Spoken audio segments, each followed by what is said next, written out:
Step 1, plug into the amp, play a couple power chords. Add a little reverb. Little delay.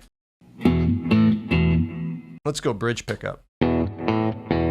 Overdrive. Distortion. Add some boost.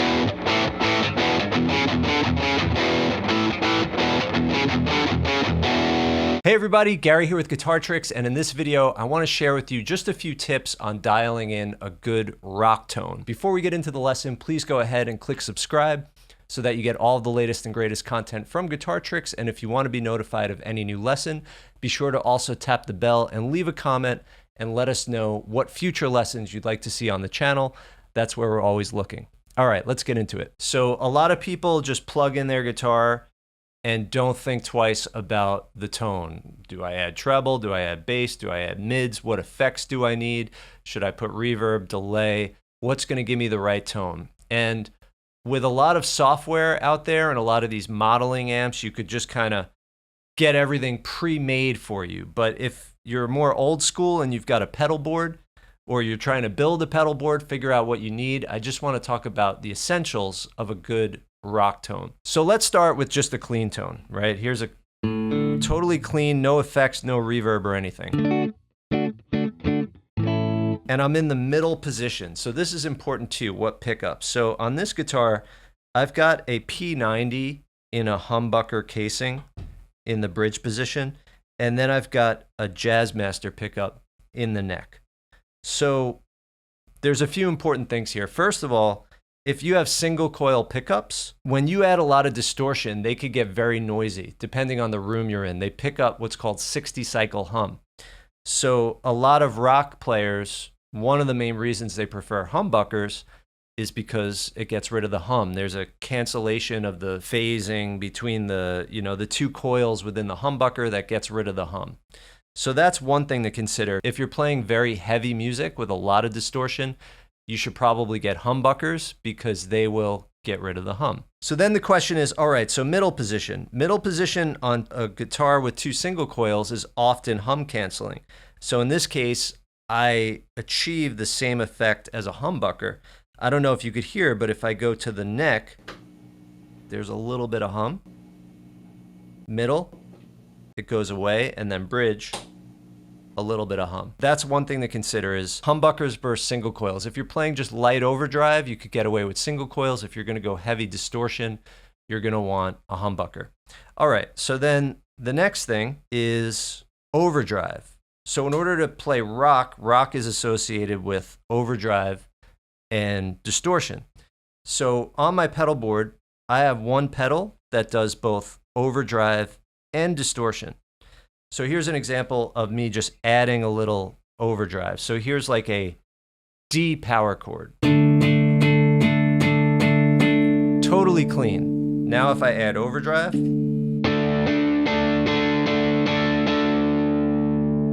so right away it's thicker, it's bigger, it's more aggressive, it's a little meaner, it's got some attitude, right? The first song that used overdrive in a recording was called Rumble by Link Wray and the Raymond, and it was actually outlawed on public radio. There was like a thing where they didn't want to play it on public radio, and it was achieved by turning the amp to max, and he even apparently sliced through the speaker to get it to sound really distorted.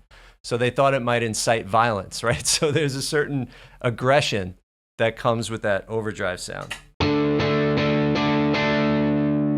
So it's cool, but what I might want to do to thicken it up a little bit more is add a little bit of delay. So delay basically just plays whatever you played back to you. It's almost like a micro looper. It'll play whatever you played back to you, but a lot of people don't dial in their delay the right way. They put it too much, so it just sounds like da da da da da da. It's like repeats too much. You want to start with something really subtle where you don't even realize it's on until you stop playing. So here's an example. I'm going to play this D power chord, and you probably might not realize the delay is even on.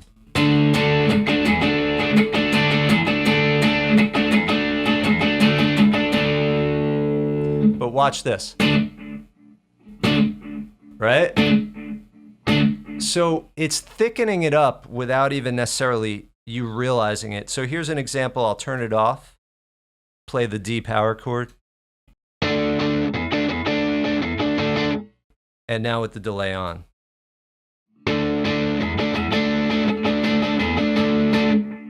It just thickens it up a little bit. Now another thing is reverb. By combining reverb and delay, we're getting just a bigger kind of a sound. So now I'm going to turn the reverb up.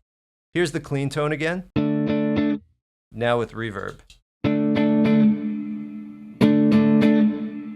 Right? And now I'm going to add the delay again. And now I'm going to add that overdrive.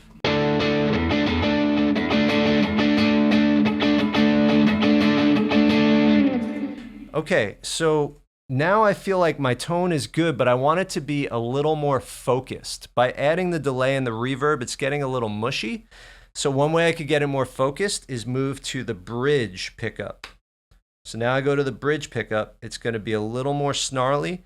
And I'm also going to put my tone knob up because that's going to give me more treble, which is a narrower frequency than bass, right? So I want to focus the sound. So I'm going bridge pickup, treble up a little more.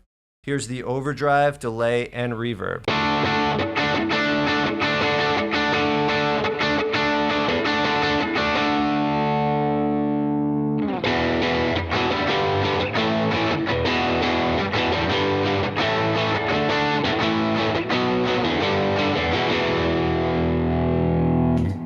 Versus the middle pickup. Here's the middle pickup.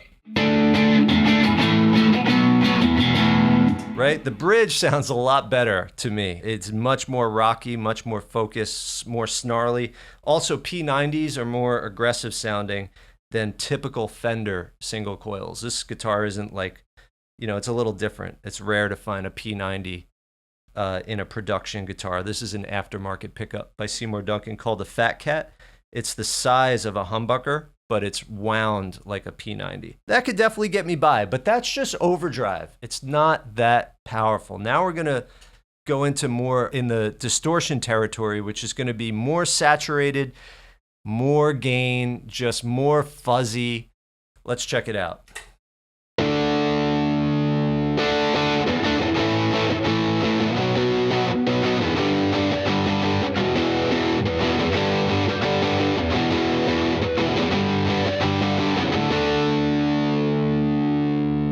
Right? More like a chainsaw.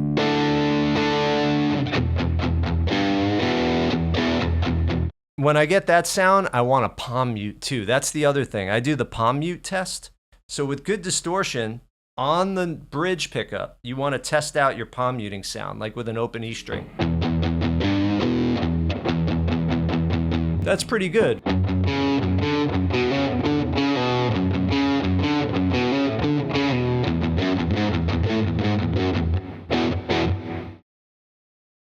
Now, sometimes you don't want the delay, especially with palm muting. You might want everything to be more precise, and the delay is going to make it more mushy.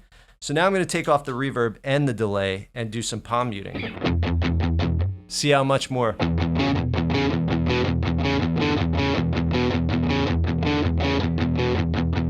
Right? More focus, a little bit of reverb.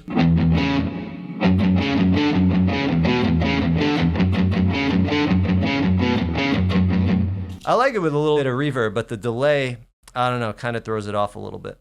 So all depends on what sound you're going for, but to me, for the rock sound, I need overdrive, I need distortion, I need reverb, I need delay. If I have those, I'm totally happy. But, when you add too many effects, it's hard to hear exactly what you're playing. It kind of masks things. That's the issue that I usually have with people that use too much delay, too much effects. It's like it creates a barrier between, just the pure musical idea and then just the sound effects around it. The other thing is, if you're going to play a solo, you want to have a boost pedal. So here I'm going to use my Spark, and I have the treble turned up, so it's kind of like a treble boost. So I'm playing my little thing.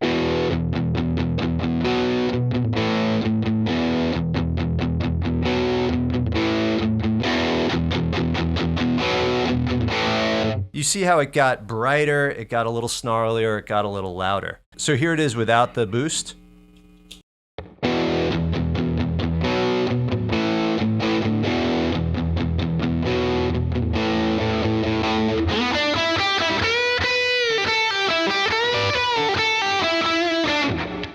Right? It's just meaner, gives it that presence. It'll make it cut through a mix a little more.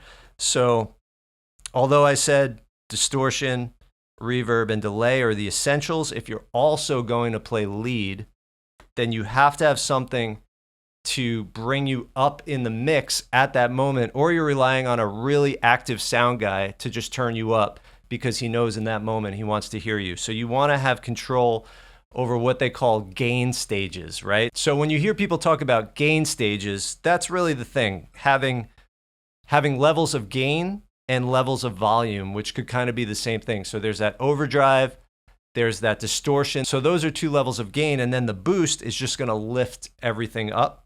So to me, that's how I kind of see it. Like overdrive is good all purpose, but it's not quite as aggressive and as saturated and as meaty. Then we have the distortion that's really saturated, really meaty. It's got that chunk thing. And then the boost pedal is going to just bring me up in the mix when it's time to play a solo, or for some reason I have to get louder. But also try to use your volume knob when you can. So like if I have my distortion on and I lower my volume knob, you know, that's another way to control things. You always want to just think about, and then now. So there's the volume knob. There's also picking dynamics. So don't rely just on the pedals. Try to also think about your volume and tone knob.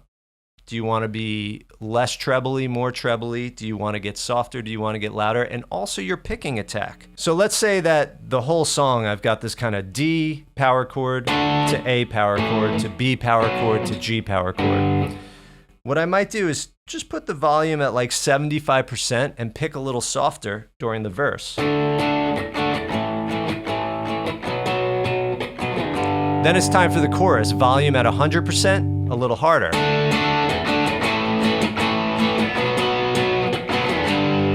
So that almost sounded like I stepped on a pedal for the chorus, but all I did was I used the volume knob and picking dynamics. So I hope that gave you some ideas on how to have the essentials to play rock music, right? Overdrive, distortion, reverb, little bit of delay, boost pedal for solos, use your volume knob, use your tone knob. Bridge pickup is definitely better generally for that driving rock tone. Humbucker is going to give you a quieter tone. It's more reliable. You don't know what kind of room you're going to find yourself in that might have a lot of 60 cycle hum and interference. If you've watched my videos before on this channel, you know I have a Gibson SG. I'm looking at it right now, but I didn't need to bring it out today because it's pretty quiet. And a little bit of hum in the background, no one will notice it in a full band context. So I use this guitar a lot. The band I play in, you know, we have like 4 or 5 rock songs in a 40 song set, and I'm totally fine. You know, if it's really bad, like I said, I'll go middle position just to cancel the hum. So that's because I have reverse polarity single coil pickups, but it works for me. A lot of people actually prefer P90s. They're a little clearer, a little more clarity than a humbucker, and they have a similar tone profile, whereas the Strat or Jazzmaster pickups, they don't quite have that muscle that a humbucker or a P90 has. All right, everybody, I hope you enjoyed this lesson. If you want to learn more about playing guitar, head over to guitartricks.com. There's step-by-step sequential courses on guitar fundamentals, different genres like blues, rock, and country. There's a library of song lessons with downloadable tab and backing tracks. Happy playing, and I'll see you in the next lesson.